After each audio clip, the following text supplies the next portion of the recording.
Assalamualaikum warahmatullahi wabarakatuh. Kami dari kelompok 6, mahasiswi pendidikan akuntansi Fakultas Ekonomi Universitas Negeri Medan. Di sini kami ingin melaksanakan tugas mini riset, di mana tugasnya itu mewawancarai beberapa tokoh agama. Nah, wawancara yang akan kami lakukan ini terkait dengan materi kerukunan antar umat beragama. Sebelum memulai wawancaranya, kami memperkenalkan diri terlebih dahulu. Saya Dinda Marliza dan teman saya. Saya Sehat Masari Simamora. Dan saya Nisa Triardianti. Baiklah, langsung saja mulai sesi wawancaranya ya. Untuk pertanyaan pertama dari saya sendiri, pertanyaannya itu bagaimanakah kerukunan antar umat beragama yang Abang ketahui baik di lingkungan sekitar tempat tinggal Abang ataupun secara keseluruhan seperti di Indonesia sendiri. Terima kasih. Bismillahirrahmanirrahim. Assalamualaikum warahmatullahi wabarakatuh. Terima kasih kepada adik-adik yang mau mewawancarai saya. Ini dari tokoh agama pula ya. Ini jauh kali sebenarnya kita kalau dari kata tokoh agama. Cuma kalau dari praktisi akademisi mungkin bisa lah gitu kan. Mungkin langsung aneh jawab aja dari pertanyaan. Kalau untuk dari pertanyaan tadi lah terkait masalah multi agama di masyarakat kita di sini. Khususnya kalau di masyarakat kita di Sumatera Utara, sangat kecil sekali terjadi kesenjangan antara umat beragama, khususnya di Sumatera Utara ya, karena kita memang daerah yang multikultural, kemudian memang dari sananya memang kalau untuk dulu bukan Islam yang menjadi mayoritas Sumatera Utara, apalagi setelah ada imigran lah kita bilang dari Tamil Utara untuk menjadi buruh di kerajaan Delhi, kemudian kita juga dikelilingi oleh kemudian tidak jauh juga dari Simalungun dan Toba. Sehingga kalau untuk kerukunan umat beragama khususnya di Sumatera Utara itu sangat baik. Kemudian representasi dari umat Kristen dan umat Islam juga sebenarnya agak rapat ya, nggak terlalu jimpang gitu. Seperti misalnya daerah Nias misalnya atau daerah NTT mungkin lebih mayoritas non Muslim gitu. Islam hanya sebagai minoritas yang sangat kecil sekali di sana.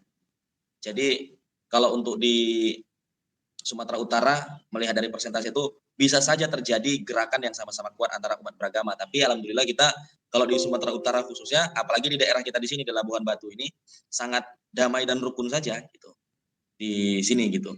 Tapi mungkin agak beda ya kalau kita membahas mungkin secara nasional. Karena kalau secara nasional ini akan berbeda misalnya ketika di Sumatera Barat. Di Sumatera Barat sendiri umat Kristen agak sedikit mendapat ruang gerak agak sulit. Begitu juga misalnya di daerah-daerah yang memang betul-betul mayoritas Muslim seperti di Aceh, kemudian di mana lagi ya daerah-daerah mungkin ya Aceh sama Padang itu agak sedikit sulit gerak umat agama lain di sana karena mereka juga punya kultur tersendiri.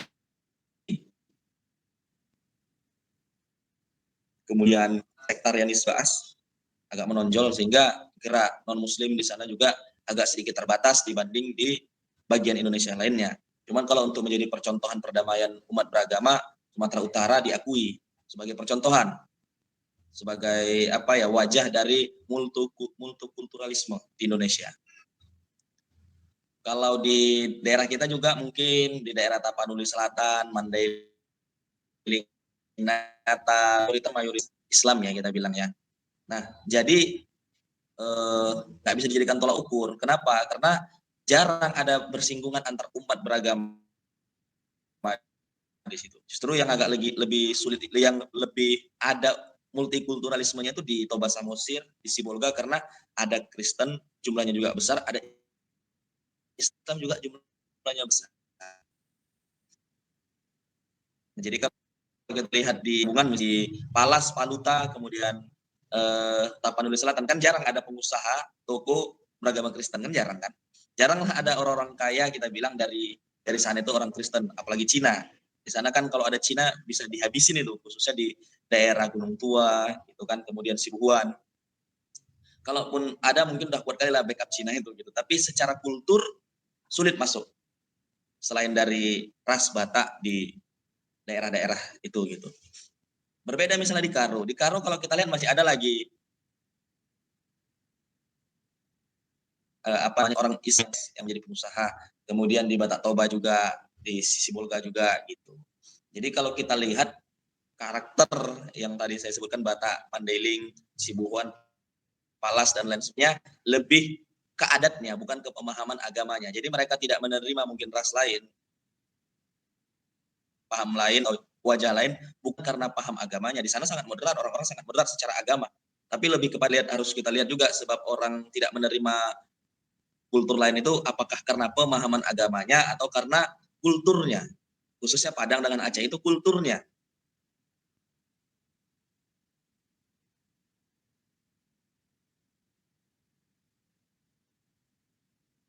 Bukan karena paham agama.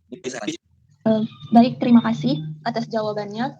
Pertanyaan selanjutnya mungkin bisa ditanyakan oleh Saudari Sehat Masari kepada Saudari Sehat Masari, dipersilakan.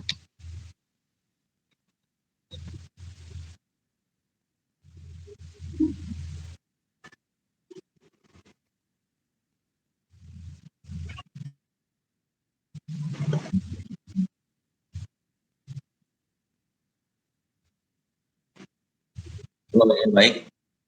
Jadi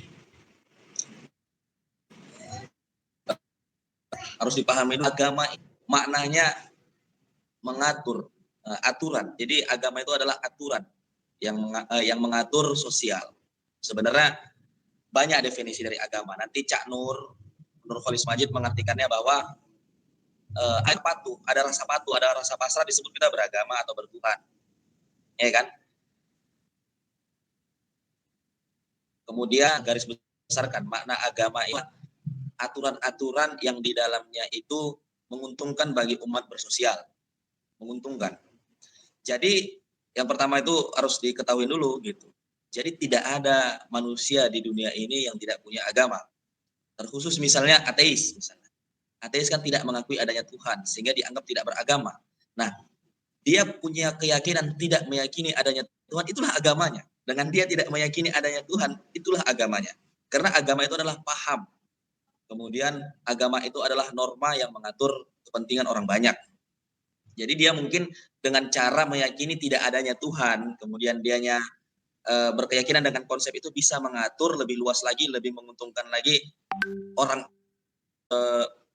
mendamaikan dunia sangat bisa karena semua orang beragama. Karena dengan agama lah kita ini bisa bertemu. Kalau dengan budaya kita tidak bisa bertemu. Gitu. Kita ormas tidak bisa bertemu, kemudian dengan apa ya kalau kita bilang ras juga tidak bisa bertemu. Hanya saja ini harus kita kerucutkan, jangan agama yang dimaksud dalam pertanyaan itu adalah agama Islam. Gitu loh. Seluruh agama pasti mengajarkan perdamaian. Seluruh agama ya, tidak hanya Islam. Terkhusus Islam, kita temukan banyak ayat-ayat perdamaian. Ayat-ayat perdamaian lebih banyak daripada ayat-ayat perang dalam Al-Quran ataupun hadis. Tapi pada faktanya ayat-ayat perang, ayat-ayat kital namanya daripada ayat-ayat perdamaian.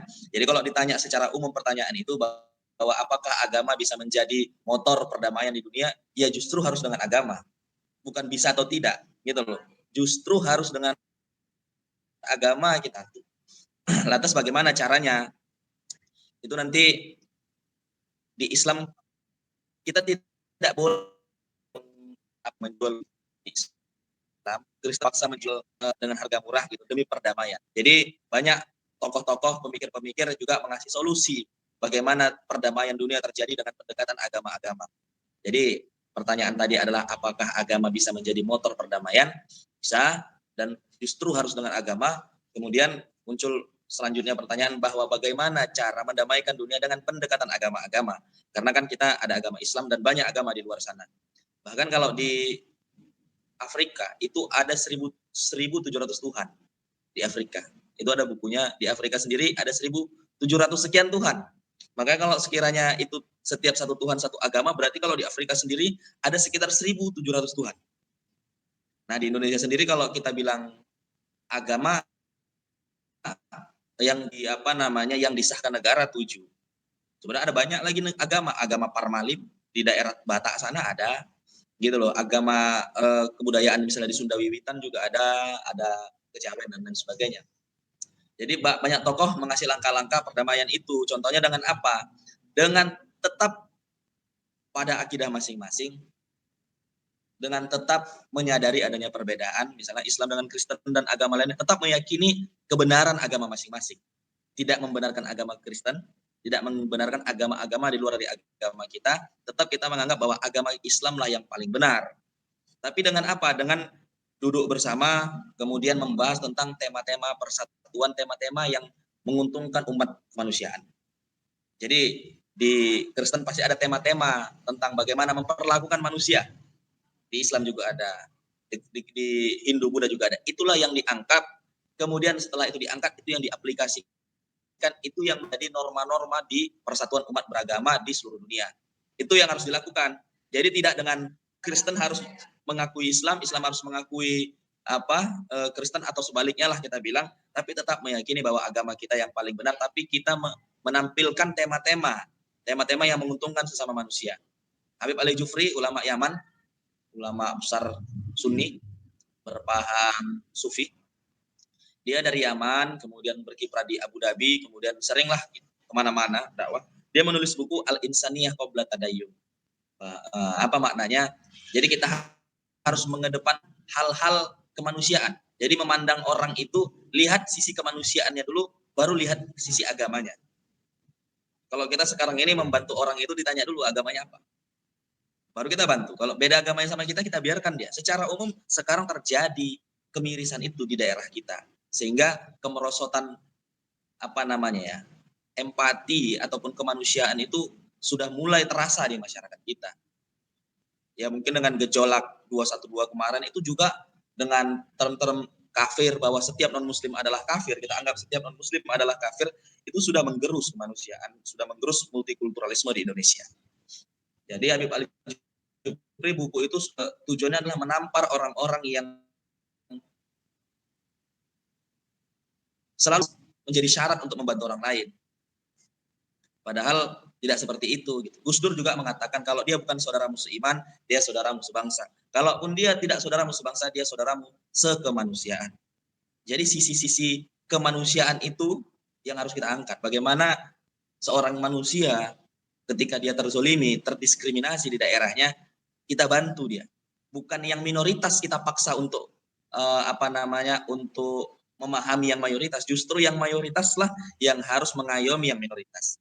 Contoh di Indonesia, mayoritas lebih besar Islam atau Kristen kira-kira? Sari kira-kira lebih besar persentase dari Islam atau Kristen di Indonesia? Islam. Nah, maka jangan kita tuntut orang agama lain untuk memahami kita, mengayomi kita, atau ya orang itu harus paham-paham lah, orang kita mayoritas di sini, mereka yang harus ikut kita. Ya itu salah. Gitu loh. Dari sisi kemanusiaan, yang mayoritas lah yang harus memahami, harus mengayomi, dan harus membela yang minoritas, baik dia Kristen, Hindu, Buddha, Konghucu, dan lain sebagainya. Bukan karena kita mayoritas, kita terlegitimasi melakukan aksi sesuka hati. Gitu. Kemudian ketika kita melihat diskriminasi terhadap agama lain, kita paksa mereka untuk menghormati agama mayoritas. Tidak seperti itu. Gitu. Itu mungkin menguntungkan orang Islam di Indonesia, tapi merugikan orang Islam di luar sana. Karena secara universal, agama terbesar itu adalah Kristen, kedua baru Islam. Selisihnya jauh sekali. Gitu loh, 2,7 miliaran kalau nggak salah. Kalau umat Kristen, kita 1,7. Jadi kan jauh sekali. Contohnya misalnya di Eropa, kita kan Islam minoritas. Kalau cara seperti itu kita praktekkan di Indonesia, berarti kan sah-sah saja orang Kristen di Eropa sana mendiskriminasi orang Islam. Karena minoritas orang Islam. Atau misalnya di India, wajar saja orang Hindu, ya kan, mendiskriminasi orang Islam di sana karena minoritas. Gitu. Jadi tidak bisa dijadikan ukuran mayoritas atau minoritas itu sebagai pemangku kekuasaan atau pemangku hegemoni kebudayaan di satu daerah. Yang dewasa lah yang harus merangkul dan merawat perdamaian, bukan yang minoritas dipaksa untuk menghormati. Jadi tidak ada alasan kita khususnya di Sumatera bekerja sama dengan agama lain, kemudian kita membantu Islamnya minoritas juga diajak bekerja sama sama agama-agama yang mayoritas. Jadi pertanyaannya sangat justru harus dengan agama perdamaian itu terjadi.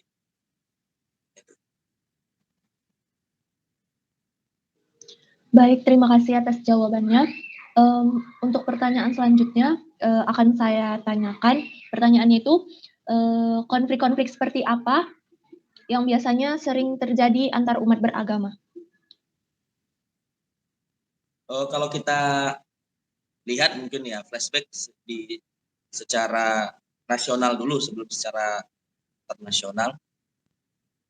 Memang konflik-konflik apa aja yang terjadi itu pastinya konflik-konflik penunggalan. Maksudnya gini, yang seperti kita bahas sebelumnya, orang Islam menutup ruang bahwa selain Islam itu kafir. Jadi ini yang harus kita dudukkan. Bisa saja mungkin dari kalian-kalian ini juga menganggap setiap Islam, setiap non-Muslim itu kafir. Itu adalah pemahaman yang salah. Gitu loh. Tidak mesti orang itu dianya Kristen, kan ada yang menolak setelah datangnya kebenaran. Nah, orang-orang Kristen itu apakah dia menolak datangnya Islam? Iya, mungkin menolak, tapi sebabnya apa? Karena sebabnya kan ketidaktahuan, kemudian mungkin karena sikap kita yang mungkin membuat mereka itu benci. Kemudian juga ketika kita berdiskusi sama mereka, argumentasi kita itu tidak kuat sehingga masih bisa mereka tepis dan belum bisa menguatkan iman mereka. Sehingga banyak alasan agama-agama lain itu tidak memeluk Islam gitu. Jadi tidak mesti bahwa setiap non muslim itu adalah kafir. Jadi anggapan-anggapan setiap non muslim itu kafir, khususnya kita ya di Indonesia ini, kita anggap bahwa setiap non muslim itu kafir, itu adalah sumber konflik. Sehingga ketika nanti orang-orang Kristen meminta haknya, kita remehkan itu karena mereka kafir, karena mereka ahli neraka gitu. Kemudian juga kita memaksa simbol. Ini yang harus kita pahami. Kita tidak boleh memaksa simbol kita untuk dipakai oleh agama lain. Contoh misalnya simbol-simbol Islam itu jilbab. Nah, kita tidak boleh memaksa orang-orang agama lain untuk memakai jilbab dengan alasan karena jilbab ini menutup aurat dan ketika kalian membuka aurat itu mengundang syahwat misalnya kaum pemuda orang Islam kayak gitu kan. Kemudian juga kita perdebatkan misalnya dengan kita menggunakan salib itu kita jadi kafir. Jadi kan misalnya ada orang-orang Islam misalnya nanti entah buat tatonya tato salib atau dia gantungan kuncinya gantung salib gitu kan. Kita anggap itu adalah ciri khas kekafiran bahwa orang Islam yang sudah memegang simbol-simbol itu menjadi kafir. Nah, itu yang harus kita dudukkan di situ. Antara teologi, budaya dengan simbol itu ada perbedaan masing-masing gitu loh. Cobalah kita sekarang. Apakah ketika kita memegang salib kita langsung mengakui bahwa Kristen itu benar? Kan tidak kan? Apakah ketika kita pakaikan mereka jilbab, mukena atau dan lain sebagainya, mereka langsung mengimani Islam itu agama yang benar kan? Tidak. Nah, jadi tidak boleh ada pemaksaan simbol. Nah, itu sumber-sumber konflik. Kemudian juga masalah kita terlalu latah mengatakan mengucapkan Natal, kemudian mengucapkan hari-hari besar agama lain itu sebagai haram, sebagai man tasyabbaha biqaumin fahuwa minhum, barang siapa yang menyerupai sebuah kaum maka mereka adalah bagian dari kaum itu. Itu pemahamannya bukan seperti itu. Ketika kita mengucapkan selamat hari raya, hari besar di agama-agama lain itu adalah satu langkah untuk menuju perdamaian. Dengan ucapan-ucapan itu perdamaian namanya. Nah, ada gerakan-gerakan kita karena pendeknya pemahaman kita dianggap itu adalah suatu tindakan kekafiran, tindakan yang bisa membuat kita tuh kafir. Nah, di situ kan kalau sudah kita ciptakan gesekan di masyarakat, kan terjadilah kesenjangan antara umat beragama dan terjadilah nanti ada kalau kita bilang kalau dia punya usaha, nah kita beli gitu. Kemudian nanti kalau dianya punya sesuatu makanan apa segala macam kita bilang makanannya najis. Atau ketika kita datang ke rumahnya, diajak makan ke rumahnya, kita nggak mau karena piring-piringmu najis karena bekas babi, ular dan lain sebagainya. Nah, inilah yang membuat gesekan-gesekan. Sehingga ketika sudah terjadi gesekan, maka nanti yang mayoritas merasa dirinya paling benar dan tidak mengayomi. Dan ketika nanti orang-orang Kristen misalnya buat gereja, suaranya agak besar sedikit di gereja itu, mengganggu masyarakat sekitar dan masyarakat melempari gereja itu dengan batu. dan melempari rumah-rumah ibadah yang lain dengan batu karena merasa mengganggu mayoritas, Jadi sebenarnya banyak sebab-sebab gesekan ya, gitu loh. Itu tadi pemaksaan simbol, kemudian mudah sekali kita menyebut mereka itu kafir, kemudian ketika kita datang ke rumahnya kita bilang najis lah, kemudian kita bilang mereka itu ahli neraka dan lain sebagainya. Ini sudah membuat gesekan sehingga memancing orang-orang yang tidak punya ilmu untuk menyerang tempat ibadahnya. Untuk contohnya seperti ini, ada salah satu ustadz besar di Indonesia ini mu'alaf. Dia dakwah ke sana kemari, banyak peminatnya, padahal dia kasar sekali ngomongnya. Itu kita aneh, kok bisa banyak peminatnya gitu kan. Dia mu'alaf. Saking bencinya dianya dengan agamanya yang lain, dia tabrak anjing-anjing. Dia tabrak anjing itu untuk melegitimasi kekesalannya itu dengan ini pun anjing ini anjing haram, anjing kafir. Apa salahnya anjing? Nah, gitu loh. Dia tabrak itu, dia setelah masuk Islam dia tabrak anjing. Karena kesal nengok Kristen. Apa hubungan? Jadi kalau ada orang Islam masuk Kristen dia tabrak kambing atau lembu kan marah gitu. Hewan itu tidak beragama. Simbol itu tidak beragama. Jadi jangan itu bukan berarti si ustadz itu bisa memahami bahasa anjing mungkin ya. Sehingga dia marah dengan anjing, dia anggap anjing ini beragama Kristen sehingga dia tabrak. Padahal ciri Nabi itu adalah rifqu bil hayawan. Nabi itu adalah cirinya sangat kasih sayang, sangat kasih terhadap binatang. Apapun itu binatangnya. Tidak terkhusus hanya kucing, burung, dan lain sebagainya. Apapun yang namanya binatang, pasti Nabi sangat kasih sayang. Jadi kalau ditabrak kayak gitu sudah jauh sekali dari sifat kenabian, sunnah kenabian. Jadi kalau di masyarakat kita ini, perang antar agama mungkin bermula dari nanti pelemparan ataupun pelecehan terhadap rumah ibadah. Kebanyakan seperti itu. Kayak mana rumah ibadah nanti dilempari, dibakar. Jadi kayak misalnya kejadian di Tanjung Balai karena suara azan ngaji di masjid ini ribut sekali, gak enak didengar tetangga Cina. Akhirnya Cina ini marah-marah. Si Cina marah-marah karena suruh pelanin lah suara masjid ini karena ribut kali. Nah, umat muslim terpancing. Akhirnya bukan si Cinanya yang dihabisin, tapi wihara yang dihabisin. Rumah ibadah orang Buddha. Nah, mainnya di situ saja. Mainnya di pelecehan rumah ibadah. Kalau di masyarakat kita di sini ya. Jarang ada ketika orang Islam itu tidak sepakat dengan Kristen dan menganggap Kristen itu kafir. Jarang ada orang Islam datang bunuhin orang Kristen, gak berani. Tapi lebih kepada simbol atau rumah ibadah yang di sana. Mungkin seperti itu.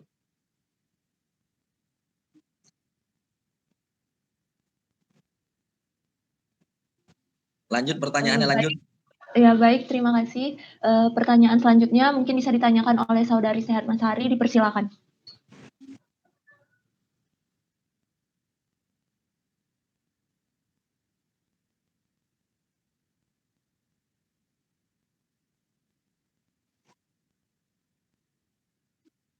Gimana?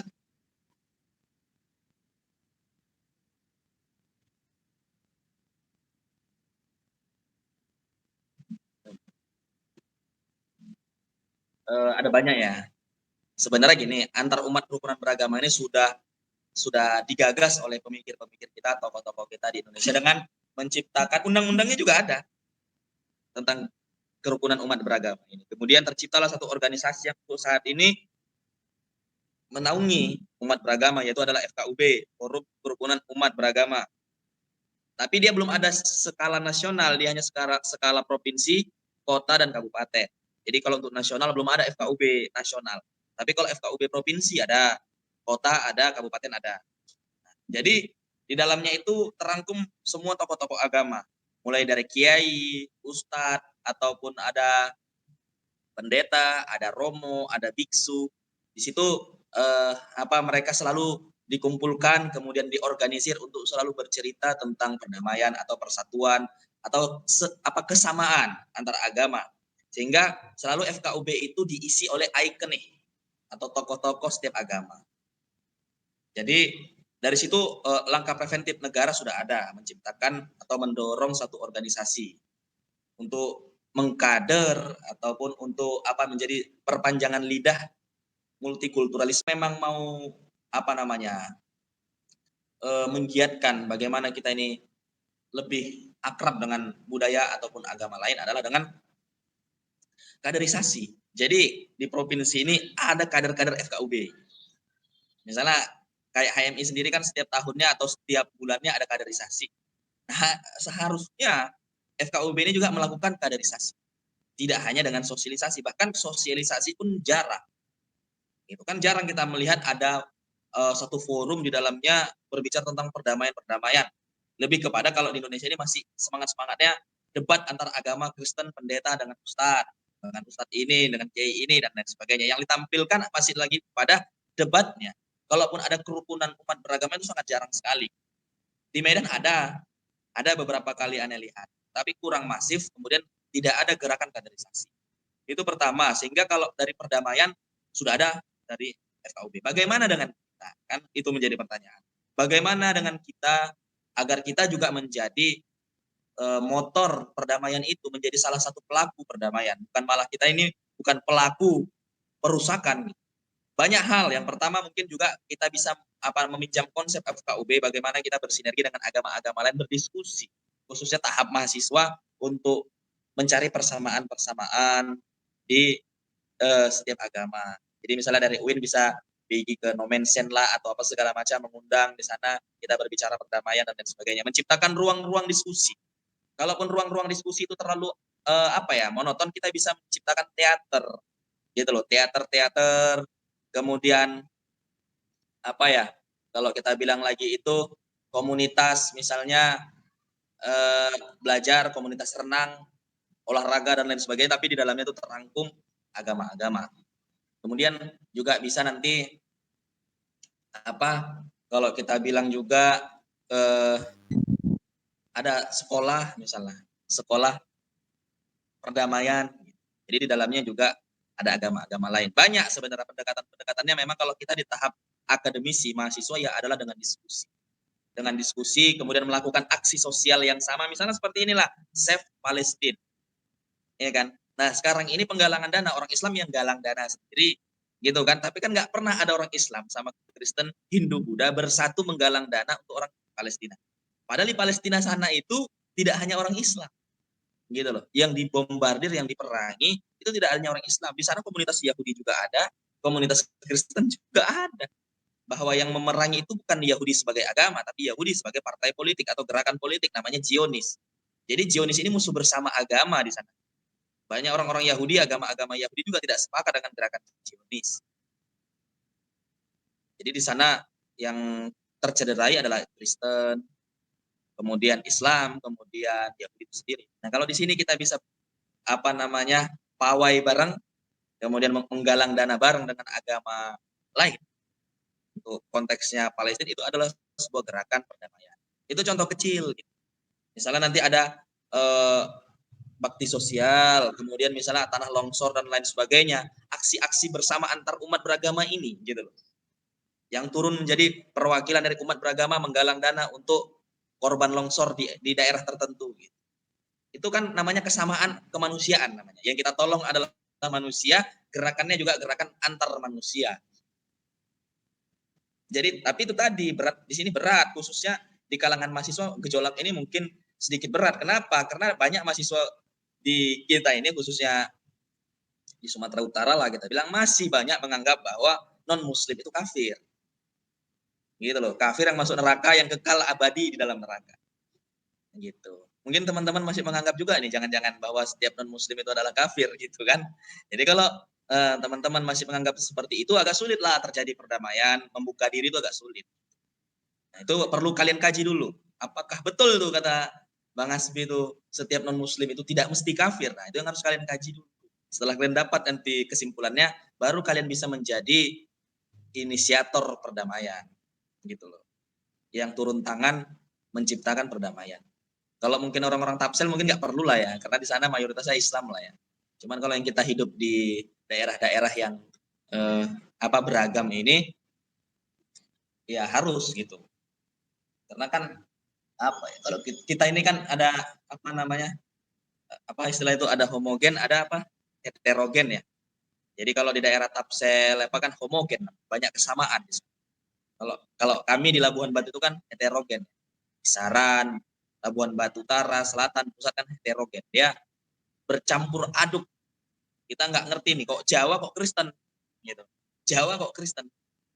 Kemudian apa orang Batak kok Melayu? Bingung kita nih. Di sini tuh kayak gitu. Di sini juga orang Batak kok nggak bisa bahasa Batak, tapi malah bisa bahasa Jawa. Orang Jawa di daerah Tapsel bisa bahasa Batak kan, terus dia pindah ke sini. Jadi kita namanya daerah yang heterogen. Gitu. Di sini orang Cina banyak yang bisa bahasa Jawa. Di sini orang Cina, Jawa halus. Ini namanya kita heterogen. Jadi kami di sini ya anak-anaknya, anak pemudanya, khususnya rakyatnya juga harus memahami hal-hal yang sensitif. Kalau dikeluarkan tuh bakal sensitif antar umat beragama, itu harus kami pahami gitu, sehingga kami tidak mengeluarkannya dan tidak menjadi inisiator pergesekan antar umat. Mungkin seperti itu ya. Baik, terima kasih Bang atas jawabannya. Pertanyaan selanjutnya mungkin bisa dilanjutkan oleh Saudari Anissa Trihardianti. Kepada Saudari Anissa Tri, dipersilakan. Baik, saya akan melanjutkan pertanyaan selanjutnya, yaitu saya ingin bertanya. Jadi kan konflik antar umat beragama itu kan pasti ada. Jadi bagaimana misalnya kita umat Muslim, misalnya kayak orang Muhammadiyah yang terkadang pendapatnya itu berbeda dengan pemerintah itu, ataupun misalnya kayak keputusan bulan Ramadan atau hari rayanya. Jadi menurut Abang bagaimana sih seharusnya kita bersikap gitu sebagai seorang mahasiswa? Terima kasih. Belum dapat ini di pertanyaan. Putus-putus soal suaranya. Jadi konflik di Islam sendiri itu kan ada. Misalnya dia konflik antara orang Muhammadiyah dan orang. Ya. Berarti ini tadi kan kita tadi berbicara antar agama, ini kita berbicara di tubuh kita sendiri lah ya, di umat Muslim ini sendiri. Misalnya ada perbedaan Muhammadiyah dengan pemerintah itu pahamnya apa? Apakah ada mazhab pemerintah gitu kan? Nah, pemerintah kan lebih kepada pada saat ini Nahdlatul Ulama ya, NU. Karena NU. Jadi kan ketika permasalahan bulan Ramadan ada dua fraksi besar dalam menentukan kapan terjadinya satu Syawal itu.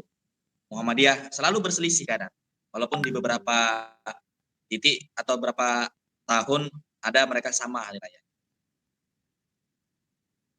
Sedangkan misalnya Muhammadiyah kalau subuh nggak kunut, kalau NU Al-Wasliyah misalnya kunut, ya kan? Kalau Muhammadiyah setelah sholat salam dia nggak pakai doa. Kalau NU Muhammadiyah pakai doa, nggak boleh salam-salaman orang Muhammadiyah. Kalau orang NU justru harus saling salam-salaman. Banyak perbedaan memang di tubuh umat Muslim khususnya di Indonesia. Muhammadiyah itu adalah ormas ya. Muhammadiyah itu ormas, organisasi kemasyarakatan. NU itu juga, PRI juga seperti itu. Ada banyak organisasi kemasyarakatan di masyarakat kita ini yang dianya itu gerakannya gerakan ideologis. Contoh misalnya kalau kita bilang semua ini memang nanti masuknya ranahnya ke akidah Ahlus Sunnah wal Jamaah. Tidak ada yang keluar kecuali nanti mungkin lebih kepada Ahlul Bait, Syiah gitu kan. Sebenarnya dua mazhab besar di dalam Islam ini ada dua saja, Syiah dengan Ahlus Sunnah. Ahlus Sunnah itu ada Muhammadiyah, yang kita sebutkan tadi ormas-ormas tadi itu adalah Sunni atau Ahlus Sunnah. Tapi kita tidak usah membahas di Syiahnya. Mungkin kita harus dari awal karena kalian mahasiswa, kita lebih kepada menjelaskan kepada kalian, kepada khalayak ramai ya. Karena kalian nanti akan menjadi estafet kami lah kayak gitu ya kan. Walaupun Anda belum tua-tua kali. Pastinya nanti kan di masyarakat Anda dulu terjun baru kalian menyusul kan. Yang harus kalian kita pahami ini adalah bahwa wahyu itu ranahnya kesucian. Ranah kesucian itu kapan? Ketika Allah menyampaikan kepada malaikat kepada Muhammad kepada umat, ini namanya ranah kesucian. Jadi apa yang diterima Nabi Muhammad dan apa yang disampaikan Nabi Muhammad itu namanya ranah kesucian. Mutlak pasti benar, tidak mungkin salah. Jadi yang diterima sama yang disampaikan mutlak benar dan suci. Ketika sahabat-sahabat menerima apa yang disampaikan Nabi, kemudian sahabat-sahabat memahaminya, itu tidak lagi ranah kesucian. Jadi misalnya nanti Nabi berbicara ke 20 sahabat. Yang disampaikan Nabi itu suci. Tapi ketika sahabat menerimanya, 20 orang ini, coba jelaskan apa yang disampaikan Nabi. Pasti 20 beda-beda. Nah, itu sahabat itu sudah masuk namanya resepsi, ranah tafsiran, tidak lagi ranah kesucian. Jadi yang agama suci, agama mutlak itu hanya apa yang diterima Muhammad. Sementara apa yang diterima sahabat dan kita sampai saat ini namanya agama relatif atau agama tafsiran. Jadi kita semua di sini Islamnya Islam tafsiran, bukan Islam wahyu yang suci. Itu yang harus kita paham. Al-Quran yang disampaikan kepada Nabi Muhammad itu suci. Yang disampaikan juga suci. Ketika kita memahami dan menafsirkan Quran, itu sudah ranahnya ranah tafsiran. Jadi tidak boleh kita ini, misalnya nanti si Sari ini nafsirkan Al-Baqarah, dipastikannya, dimutlakannya bahwa tafsiran dia ini yang paling benar. Nah, pemutlakan tafsiran, kan, itu untuk kita, pemutlakan tafsiran, dimutlakannya kebenaran tafsiran dia, itu adalah kecacatan logika, sesat berpikir. Sementara kita saja sudah agama tafsiran, paham kita saja sudah paham tafsiran, bagaimana mungkin kita mensucikan tafsiran? Bagaimana tafsiran disucikan dengan tafsiran? Karena itu berarti kita mensetarakan diri kita dengan Nabi. Karena hanya Nabi yang paling suci dan paling benar. Paham maksudnya di sini kan? Sehingga dari sahabat sampai kepada tabi'in, tabi'ut tabi'in, kan, sampai kepada generasi khalaf, sampailah kepada ulama-ulama belakangan, sampailah kepada Nusantara, kita sudah melewati banyak kepala-kepala dalam memahami Islam. Ngerti kan? Jadi bukan berarti yang kita lakukan ini sama seperti yang dilakukan sahabat, beda gitu. Karena dari sahabat ke tabi'in dan lain sebagainya, kita sudah jauh, rantainya sudah jauh kenabian, tanah zaman sahabat. Sehingga tidak boleh lagi kita, sahabat saja tidak boleh menunggalkan pemahamannya, mensucikan pemahamannya, konon lagi kita. Jadi adanya Muhammad, adanya Al-Wasliyah, adanya pemahaman-pemahaman lain di mazhab Ahlussunnah wal Jamaah, gerakan-gerakan lain di dalam mazhab Ahlussunnah wal Jamaah, itu adalah bentuk tafsiran. Karena semakin jauhnya kita dari rantai kenabian itu. Jadi ada hadis misalnya tentang, kalau hadis, ditemukan hadis bagi orang Nahdlatul Ulama misalnya, bahwa Nabi itu kunut ketika subuh. Orang Muhammadiyah bilang enggak. Hadis itu tidak mewajibkan. Itu keadaan-keadaan tertentu saja ketika Nabi mungkin punya hajat. Jadi kunut subuh itu boleh dilakukan tapi tidak wajib, kata Muhammadiyah. Ada yang lain lagi, itu bid'ah dilakukan, kecuali ketika kita dalam keadaan darurat. Nah, munculnya tafsiran-tafsiran itu kan ulama yang menafsirkan. Ya kan? Dari hadis-hadis yang mereka terima. Kenapa makin jauh? Ya, apa yang kita pahami saat ini nanti di generasi kita selanjutnya 50 selanjutnya ya beda lagi ya, namanya semakin jauh gitu loh. Seperti itu.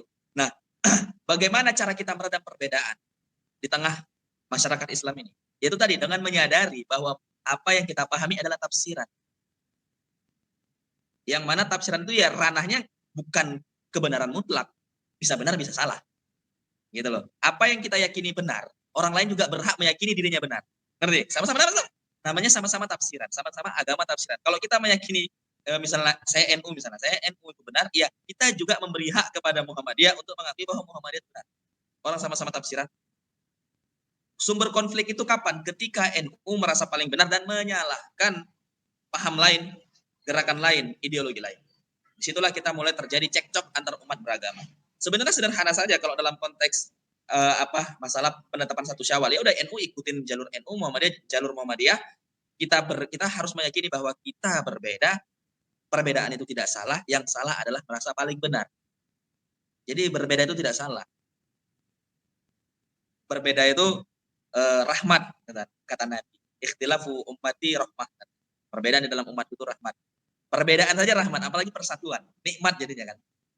Nah, jadi untuk memperkecil ruang antar umat kita berislam ini adalah dengan memahami bahwa apa yang kita pahami bukan ranah kesucian, tapi ranah tafsiran. Jadi kita jangan sok mantap merasa kita paling suci, karena kalau suci itu Nabi, berarti kalau kita menganggap diri kita benar, Nabi lah kita. Itu yang harus kita hindari. Kan enak setelah itu. Kenapa kau kayak gini? Ya aku karena Muhammadiyah begini. Oh iya. Yang harus kita pahami ketika kita berjumpa dengan orang lain adalah kita berbeda. Yang harus kita sadari adalah kita berbeda, bukan kita harus sama. Ketika kita punya pikiran kita harus sama, itu yang menjadi cekcok. Tapi kalau kita sudah menyadari, ya, kita memang harus berbeda. Kita sudah berbeda. Kan nikmat sekali tuh kita sudah mengakui perbedaan, kemudian kita sama-sama berangkulan dan membangun umat beragama, khususnya bagaimana kita menaikkan semangat keislaman. Jangan kita ini konflik kayak gitu. Kau kok cadaran, nah gitu kan? Kan cadar bukan bagian dari perintah agama, cadar itu budaya. Jangan debat-debat di situ gitu. Orang lain sudah bicara bulan, sudah menginjakkan kaki di bulan, kita masih cerita lagi zaman sahabat lagi, zaman yang udah dilakukan ulama kita. Akhirnya kita mundur. Orang lain sudah bagaimana menciptakan planet, tinggal di planet lain, kita masih cerita lagi, mundur lagi. Ya udah maju-maju kita. Seperti itu. Mungkin seperti itu ya. Baik, terima kasih atas jawabannya. Dan mungkin pertanyaan yang terakhir ya, bisa disampaikan lagi oleh Saudari Anisatri Hardianti. Pada Saudari Anisatri dipersilakan. Baik, mungkin ini akan menjadi pertanyaan terakhir karena kondisi juga udah muazan maghrib. Jadi yang ingin saya tanyakan ialah apa sih harapan Abang untuk kedepannya terhadap kerukunan antar umat beragama gitu, khususnya kita sebagai aktivis akademi. Terima kasih. Gimana? Apa sih harapan Abang kedepannya gitu untuk terhadap kerukunan umat beragama ini, khususnya sebagai aktivis akademi yang ada di Indonesia ini?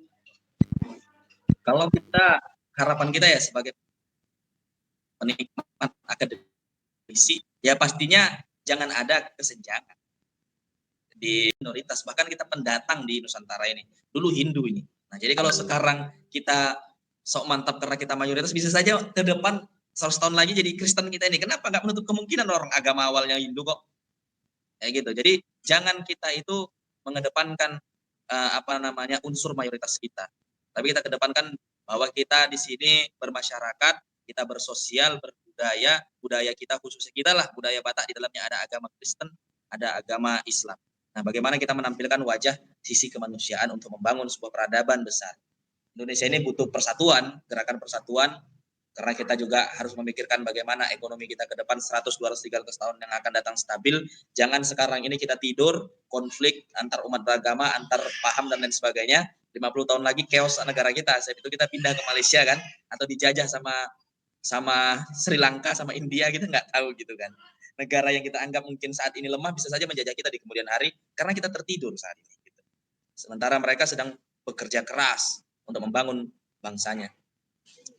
Kalau aneh pribadi dari sisi manusia, ya aneh pengen umat beragama di Indonesia ini berdamai. Kita jangan sampai terjadi konflik. Kita memikirkan cobaan kita bukan lagi bagaimana kita tuh tidak terjadi konflik, tapi bagaimana kita tuh sama-sama membangun bangsa ini. Itu dari sisi manusia. Kalau dari sisi agama itu gini ya, khususnya Islam ya. Kalau kita membantu orang Islam itu biasa. Kalau kita membantu sesama Islam itu biasa. Orang Islam kok kita bantulah gitu. Tapi kalau kita membantu orang yang berbeda dengan kita itu luar biasa. Yang namanya luar biasa pasti pahalanya juga spesial. Gitu.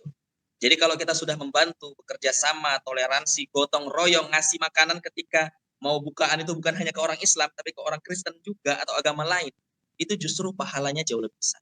Kenapa? Karena tidak biasa dilakukan oleh orang Islam. Maka lakukanlah sesuatu yang tidak biasa dilakukan secara umum. Gitu. Jadi kalau kalian biasanya sedekah kepada orang misalnya Muslim misalnya, coba sedekah kepada orang non-Muslim. Itu tidak biasa kan? Kalau kalian selama ini mengedepankan membela hak-hak sesama Islam, coba sekali-sekali bela itu hak-hak orang Muslim. Selagi dianya itu di luar dari kebiasaan Muslim, maka nilainya spesial karena dia tidak biasa. Yang namanya tidak biasa berarti langka, kalau langka berarti spesial. Dan itu pahalanya luar biasa. Nah, kalau harapan kami kalau aneh pribadi dari sisi kemanusiaan seperti itu, dari sisi keislaman, ya seperti itu. Secara psikologi kita butuh. Coba, kalian lah. Misalnya kalian bertiga ini. Ketika kita ngebantu kawan ngasih 10.000, biasa aja, rasa happy-nya itu nggak ada kan? Ya biasa gitu. Coba 10.000 ini kasih ke orang yang tidak dikenal. Pasti itu kayak ada rasa happy, bangga, plong, kan seperti itu kan? Nah, secara psikologi, kita bisa membahagiakan diri kita dengan memberi kepada orang yang kita tidak kenal. Gitu loh. Berarti secara psikologi kita bisa sehat, baik ketika kita membantu orang yang berbeda dengan kita. Nah, jadi dari sisi kejiwaan kita butuh seperti itu, dari sisi keagamaan juga kita butuh seperti itu, dari sisi kemanusiaan kita juga butuh Seperti itu. Jadi tidak ada alasan untuk kita tidak berdamai, tidak akur, dan tidak bekerja sama. Karena dari semua unsur di dalam diri kita ini kita butuh itu. Kita butuh berbagi, bekerja sama, mengasihi, dan menaungi orang yang berbeda dengan kita dan yang tidak kita kenal. Mungkin itulah yang bisa saya sampaikan kepada kawan-kawan. Semoga bermanfaat ya. Baik, terima kasih atas waktu yang telah Abang sisihkan untuk kami mewawancarai Abang sendiri. Kami mengucapkan terima kasih. Mungkin sekian wawancara dari kami. Lebih dan kurang kami juga mohon maaf atas pertanyaan-pertanyaan yang telah kami berikan. Wassalamualaikum warahmatullahi wabarakatuh. Waalaikumsalam warahmatullahi wabarakatuh. Saya juga pamit ya. Assalamualaikum warahmatullahi wabarakatuh. Waalaikumsalam.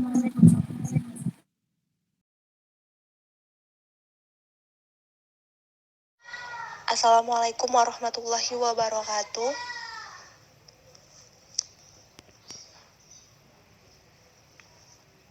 Sebelumnya kami mengucapkan terima kasih kepada Abang yang telah meluangkan waktunya untuk bisa hadir sebagai narasumber terkait beberapa pertanyaan yang telah kami sediakan, di mana pertanyaan-pertanyaannya tersebut berkaitan dengan materi mengenai kerukunan antar umat beragama. Nah, sebelum itu kami akan memperkenalkan diri terlebih dahulu.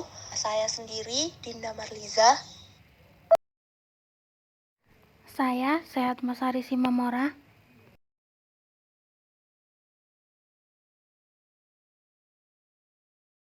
Nah, baiklah, bisa kita langsung mulai saja ya Bang ke pertanyaan pertama untuk wawancaranya yang akan saya tanyakan. Nah, untuk pertanyaan pertama itu dari saya, bagaimanakah menurut Abang kerukunan antar umat beragama yang Abang ketahui baik di lingkungan sekitar tempat Abang tinggal sekarang ataupun di negara Indonesia sendiri? Terima kasih.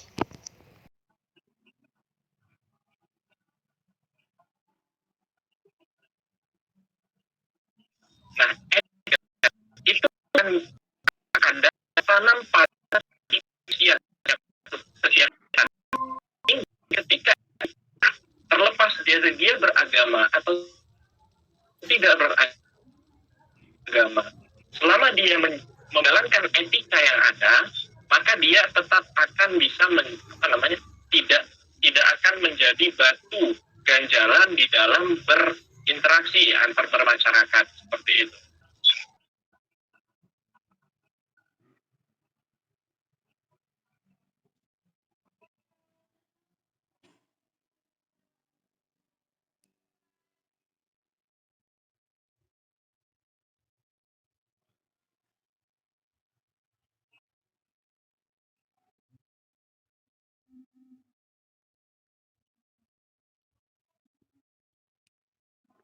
Baik, saya akan melanjutkan pertanyaannya.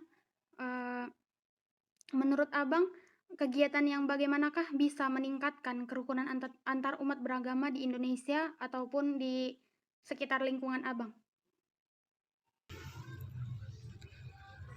Oke.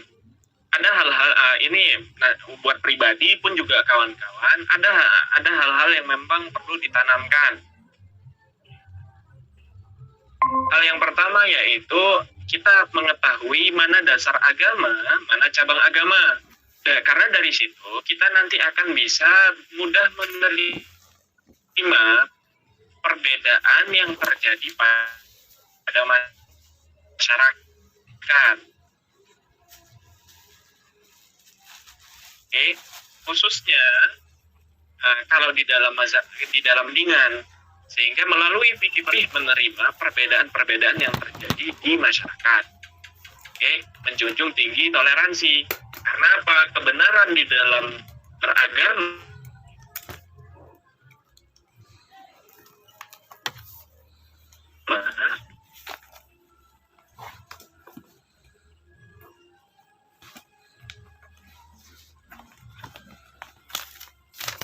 khusus di cabang agama itu tidak mutlak.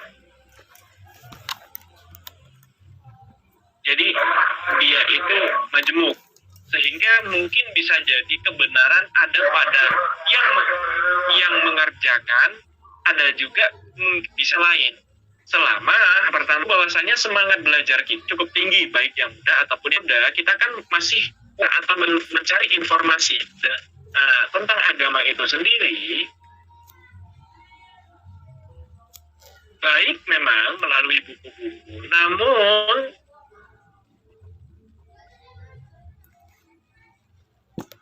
hal tersebut perlu atau patut untuk dibarengi dengan adanya seorang guru, sehingga informasi yang memang disempurnakan atau informasi tersebut bisa diluruskan, kurang lebih seperti itu. Jadi dua hal tersebut yang memang paling mendasar menurut pribadi untuk bisa ditanamkan pada diri kita masing-masing. Selain menjunjung tinggi bahwasanya meyakinin hubungan antar manusia itu tidak kalah penting dari menjalin hubungan antara hamba kepada Tuhannya.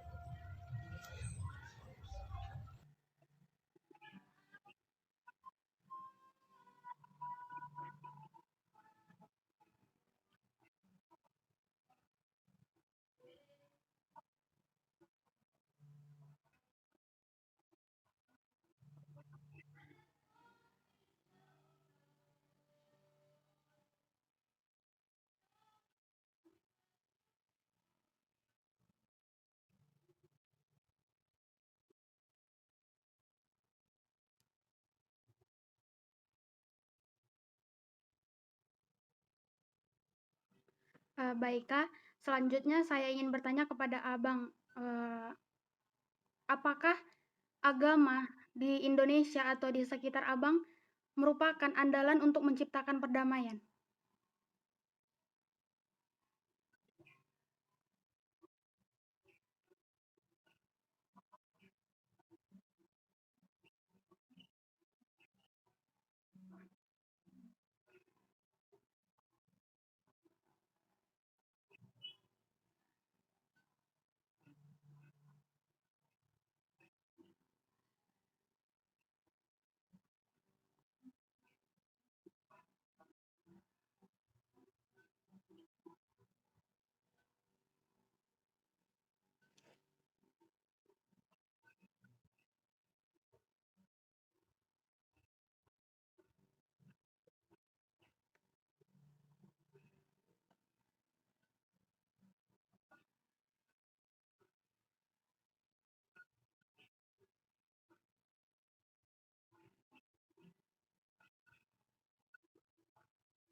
ini buat pribadi pun juga kawan-kawan ada hal-hal yang memang perlu ditanamkan. Hal yang pertama yaitu kita mengetahui mana dasar agama, mana cabang agama. Karena dari situ kita nanti akan bisa mudah menerima perbedaan yang terjadi pada masyarakat. Oke, khususnya kalau di dalam lingan, sehingga melalui fikih menerima perbedaan-perbedaan yang terjadi di masyarakat. Oke, menjunjung tinggi toleransi. Karena apa? Kebenaran di dalam beragama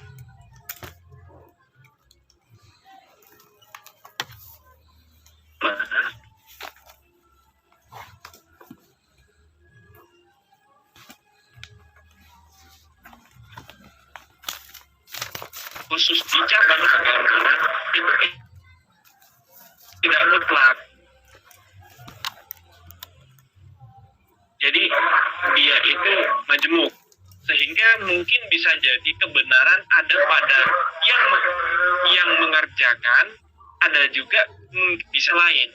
Selama pertama bahwasanya semangat belajar kita cukup tinggi, baik yang muda ataupun yang muda, kita kan masih atau mencari informasi tentang agama itu sendiri. Baik memang melalui buku-buku, namun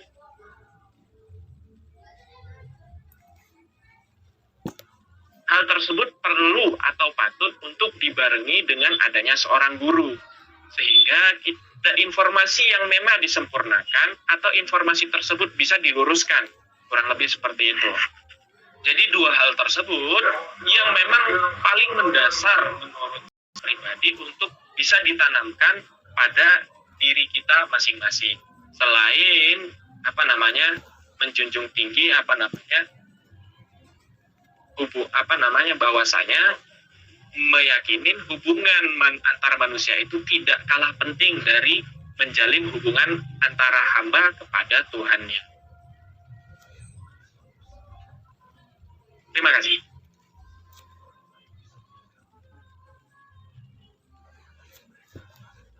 Baik, terima kasih Bang atas waktu dan kesempatan Abang untuk bisa kami wawancarai. Kami mengucapkan terima kasih banyak. Jadi mungkin ini saja. Oke, sama-sama. Ini saja sekian wawancara dari kami. Lebih dan kurang kami mohon maaf. Wassalamualaikum warahmatullahi wabarakatuh. Waalaikumsalam warahmatullahi wabarakatuh.